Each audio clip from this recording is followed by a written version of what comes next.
I am Optimus Prime, and you're watching E.T.N, where the Autobots are subscribed. Hey guys, welcome to Entertainment Talk Nation. This is Rob, and this video we're going to talk Transformers. This is the week. Big release. Transformers 4 Age of Extinction. Pretty excited about it. Pretty excited. Now, I've had some videos here that have gotten a lot of views and reception from a lot of you guys. Big debates on the whole Galvatron thing, and big debates on the history of the movies and things like that. But overall, I have been a fan of the series. For better or worse, I have been a fan, and I am looking forward to this installment. Dark of the Moon and the first Transformers are the ones I like the most. Revenge of the Fallen had some moments, but for the most part, it was not that great. This movie definitely saw some things as the trailers and the TV spots were coming out that I liked more and more. Was nice to see Grimlock in the process of transforming on the bridge, so very happy about that. Like the way Lockdown looks, interested to see how that's going to play out. Happy to read on some of the synopsis of the movie that Galvatron will eventually become the overlord of the Decepticons. That's been my only big gripe with the Transformers series so far. And that's because I'm a huge villain fan. I love villains, so didn't really like the treatment of Megatron through the series. The first movie, obviously, we got to see him at the end. Second movie, he was pretty much a subordinate of the Fallen. And then the third movie, he was the subordinate of the Sentinel Prime. This movie, there is no Megatron. There's some speculation that he may be involved in some of the development of Galvatron, which is the other part that I don't agree with. The whole human creating Galvatron, I still don't buy that. I know a lot of you guys have made an argument that because they had the Cube for 80 years and they had Megatron for 80 years, that it's very feasible. I respectfully disagree, considering that in the first movie, they clearly state that the technology that they've come up with at that point in the movie, which is like cars and cell phones, is what they have gotten out of that technology. My argument is, how do you go from cars and cell phones at that point in the first Transformers movie to now having a full-fledged Transformer? I just don't see it. But be that as it may, it is what it is. That's what we're getting. So now my hope is that Galvatron goes rogue very early on in the movie, perhaps even his first mission, and it may be possible. From what I've read, he's supposed to be remote-controlled, and he's dispatched to go get Optimus Prime.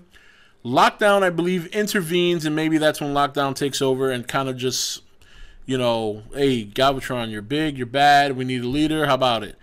So maybe something along those lines, but we'll have to see. We're only a couple of days away, but I'm excited about it overall. I do like the voice cast. Of course, Peter Cullen coming back as Optimus. You can't go wrong with that. I like John Goodman as Hound. Ken Watanabe, obviously, is a very good actor, so I'm interested to see him doing some voice acting in this movie. Frank Welker doing Galvatron's voice. What else could you want? Honestly, what else could you want? What else could you ask for?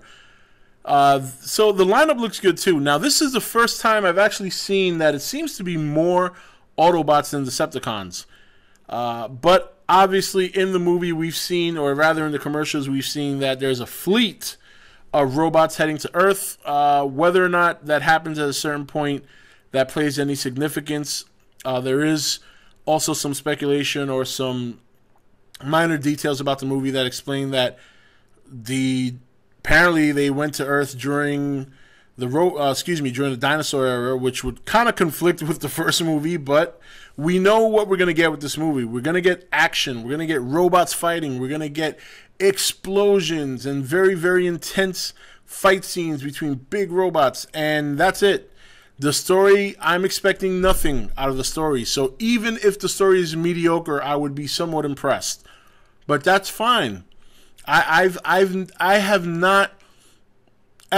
never expected any of the Transformers movie to provide a storyline that's sufficient.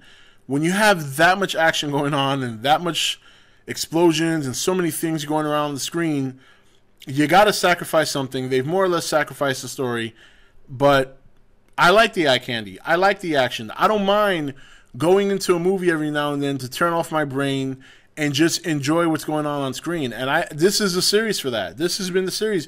And there's a lot of people who feel that way because this has been a very successful franchise. They've announced another one. Whether or not it's coming out next year or it's just part of the lineup that they're going to work on next year, I'm not sure. It sounded to me when I heard the news that they were releasing it next year. So that would be interesting. I did know that they were going to work on another trilogy, this being the beginning of it. I didn't think they would come out with another movie that soon, but probably more likely production starts next year, so we'll see. But overall, the lineup looks good. As far as the Transformers go, the only concern with me is traditionally when I have seen a Transformers lineup, you'll see a bunch of robots. They're like, yeah, I want to see that robot. And then you don't get a lot of action from that robot. You know what I mean? Like, a good example is Shockwave.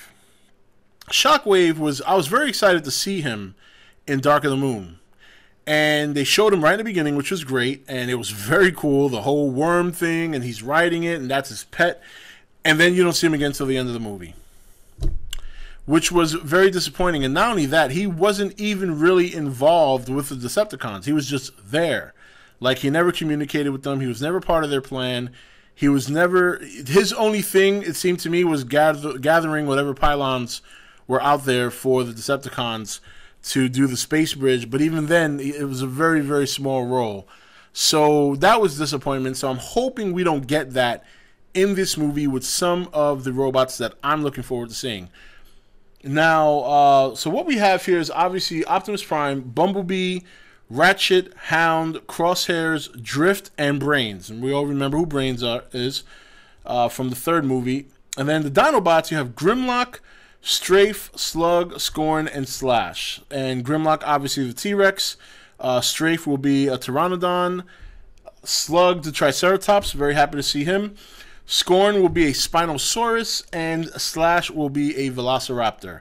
So very, very interesting lineup of Dinobots, and I'm hoping that in this mongo of a movie, because 2 hours and 47 minutes from what I understand, hoping that this giant-sized movie will have giant-sized opportunity for these new robots, the Dinobots that is, to have sufficient screen time, because really that's what people are coming here to see.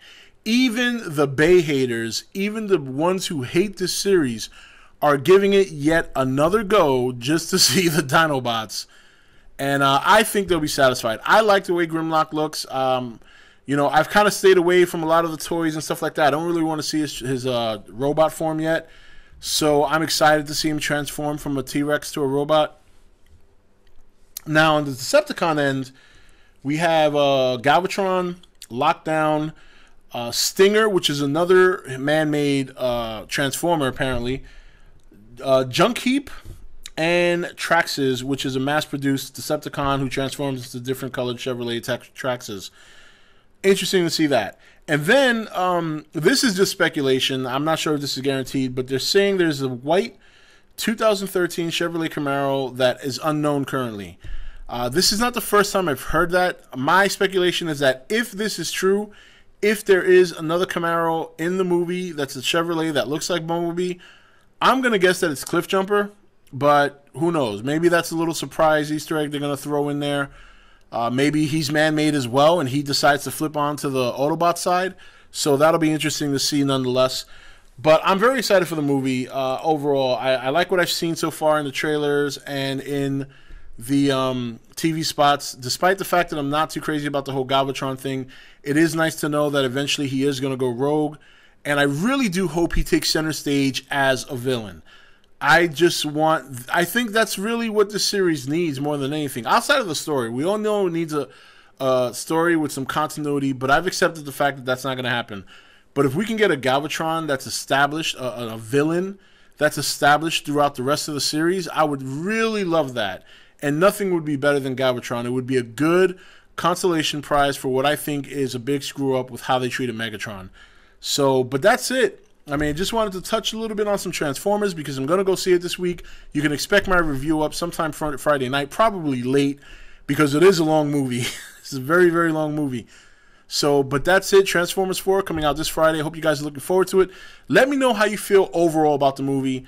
I know there's a lot of you guys that hate Babe, but like it or not, the series is here to stay. It's been a grand success. I have enjoyed the series overall. I'm over the whole Galvatron thing, especially now knowing that he is going to go rogue, which a lot of us speculated together. And still not too crazy about the humans building him, but I'll accept it. It's fine. It is what it is. It's already there. There's no point in continuing on about it. But looking forward to it overall. Should be a lot of fun to watch this movie. Anyway, guys, that's it. Transformers 4. Let me know in the comments down below how you feel about the movie. Are you looking forward to it? Do you think it's going to suck? Do you think it's going to be great? Do you think it's going to have a story? Do you think it's going to have a story? Let me know. This is Rob signing off for E.T.N, where we don't do news, we just talk entertainment. Take it easy. Thank you for watching E.T.N. Don't forget to subscribe and join the Nation Facebook page.